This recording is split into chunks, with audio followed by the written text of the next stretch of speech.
손해상금이 100억이 걸렸고요. 그것도 FBI 또 미국의 정보당국에서 계속 추적을 하고 있습니다.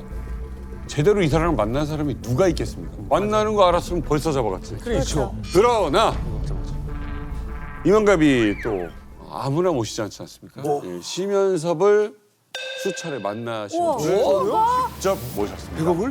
직접 만나신 분? 이분 만나기 어려운 분입니다. 예. 중동 지역에서 외교관으로 활약하신 유현우 대사님 모셨습니다. 진짜요?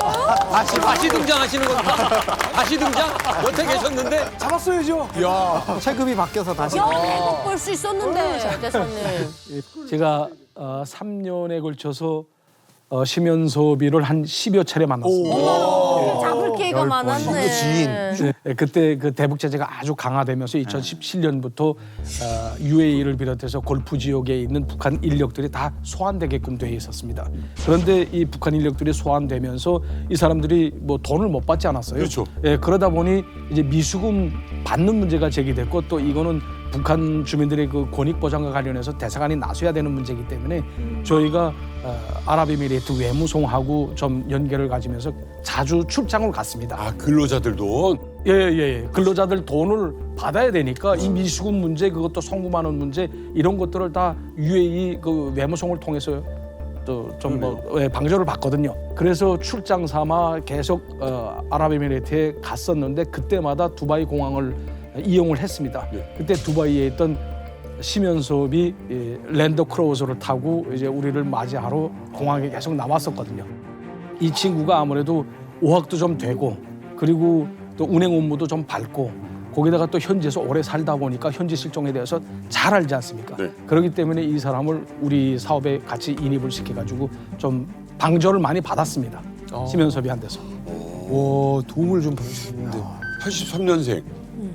지금 한 44살쯤 됐네요. 젊어요. 제가 알기로는 82년생으로 알고 있었는데 83년생이라고 하니까 그리고 아까 사진 3장이 나오지 않았습니까? 네. 근데 처음에 사진은 진짜 심연섭이처럼 생기지는 않았거든요. 근데 두 번째, 세 번째 사진은 좀 그때 당시에 제가 봤던 심연섭이 사진과 똑같습니다. 이렇게.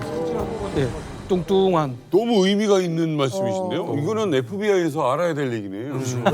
왜냐면 직접 만난 분이 얼굴 똑같다고. 이거 얼핏 보면 가운데하고 셋이 다른 세 사람 번째. 같아요. 예, 어느 게 가장 가운데가 제일 가장 가운데가? 비슷합니다. 두바이에서 예, 좀.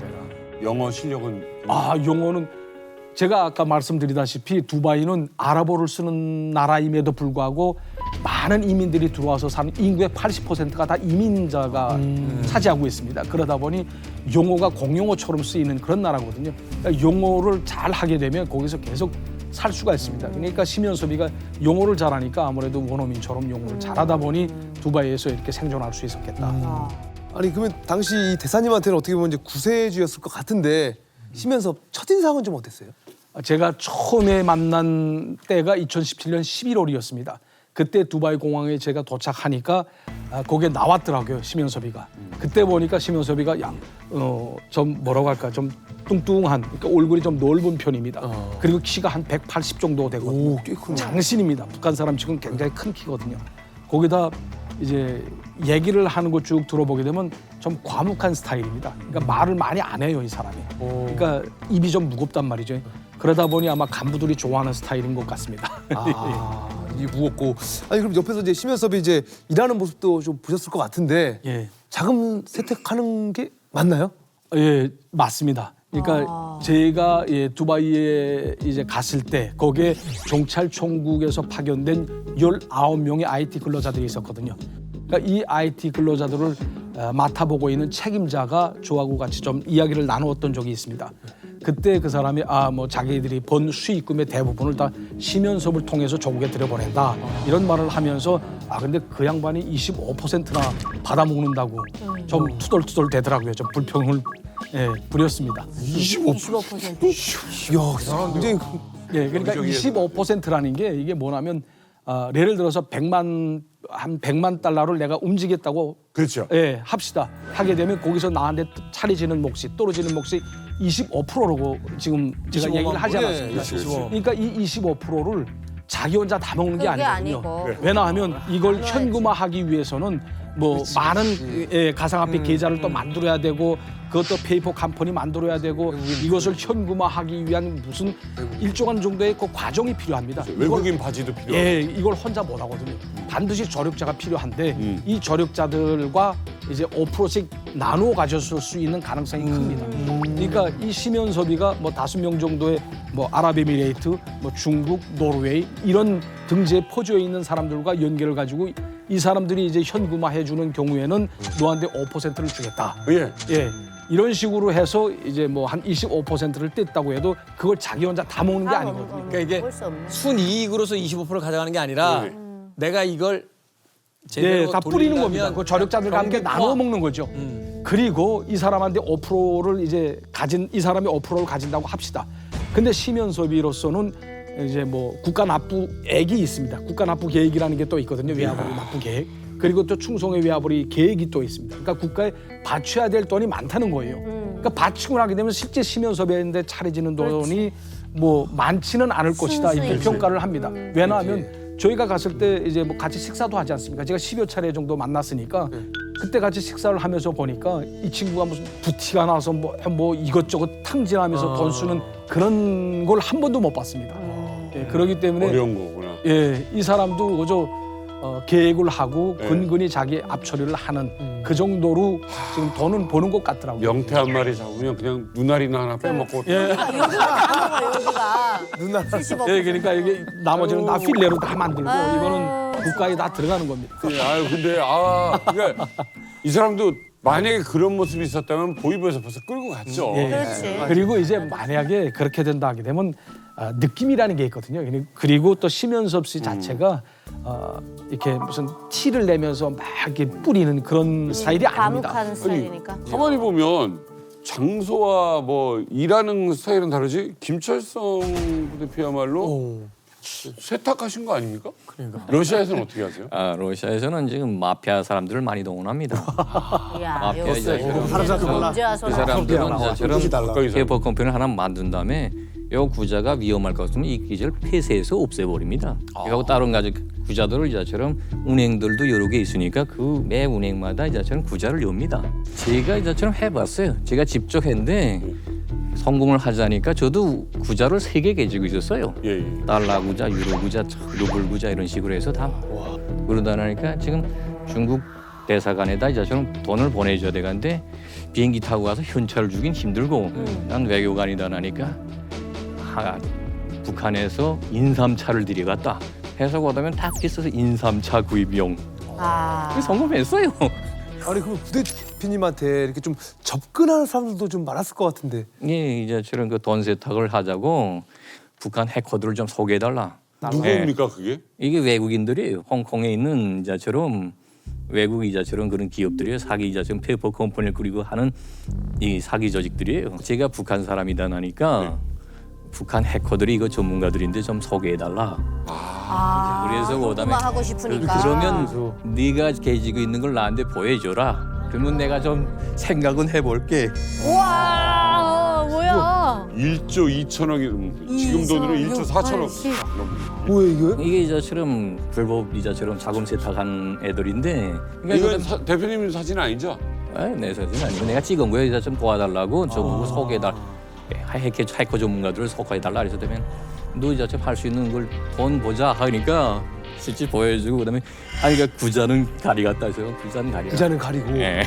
근데 네네. 이건 사기 집단인데 괜히 내가 거기에다 복귀관에 잡힐 수 있는데 그렇지. 사기는 하면 안 되잖아요. 접근하는 예. 거구나. 제가 안 했어요. 그러니까 외교관이니까 다른 또 이런 사람들이 또 접근하는 거예요. 솔직히 저희 업무한 사람들은 이 사람들이 못 잡는다고 딱 장담해요. 우리 짐바브웨 변호사도 나왔는데. 그러니까 못 잡아요. 정확히 못 잡습니다. 이야기를 좀 다시 심연섭 쪽으로 돌려보도록 하겠습니다. 자, 이렇게 어마어마한 해킹 조직과 그 조직이 이제 벌어들인 불법적인 어떤 탈취금들을 자금 세탁하는. 그래서 이제 FBI에서 무려 이제 현상금이 지금 100억이 걸려 있는데 그렇다면 세탁한 돈을 가지고 뭐 핵 개발이다, 미사일 개발이다 이렇게 자금으로 쓰이는 거 이외에 또 다른 일에 뭐 쓰는 게 있습니까? 예, 이런 고문도는 뭐 북한의 핵, 미사일 뭐 이런 개발 자금뿐 아니라 김씨 일가의 사치품 구매에 쓰인다고 볼 수 있습니다. 또 심연섭이 나가 있던 곳이 두바이 아닙니까? 그러니까 두바이는 다 아시다시피 온 세계의 명품, 사치품들이 다 모여 있는 곳이 두바이입니다. 그리고 여기에 두바이 몰이라는 그 백화점이 있는데 세계에서 가장 큰 백화점이에요. 이 백화점이 면적이 어느 정도냐면 120만 제곱미터입니다. 축구장 150개 분에 해당하는 겁니다. 쇼핑몰이요? 쇼핑몰이 하루에 다 못 봅니다. 한 일주일 정도 돼야 다 봅니다. 와. 제품이 많은 일주일 거예요. 가지고도 못 보죠. 그거 다 어떻게 봅니까? 그거.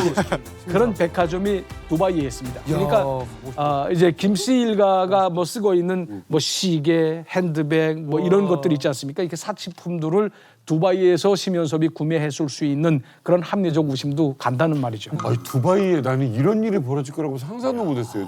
세금이 없기 때문에 여기는. 야. 증여세 뭐 일체 없습니다. 그리고 러시아 마피아를 비롯해서 많은 유럽 사람들이 두바이에 와서 돈 세탁을 합니다. 상관 안 하니까. 그러니까. 예. 그리고 또 당시 제가 기억나는 것은 심연섭이가 이제 담배 잎, 그러니까 북한에서는 각초라고 합니다. 이 담배 잎 대금으로 80만 달러를 지불한 것으로 알고 있습니다.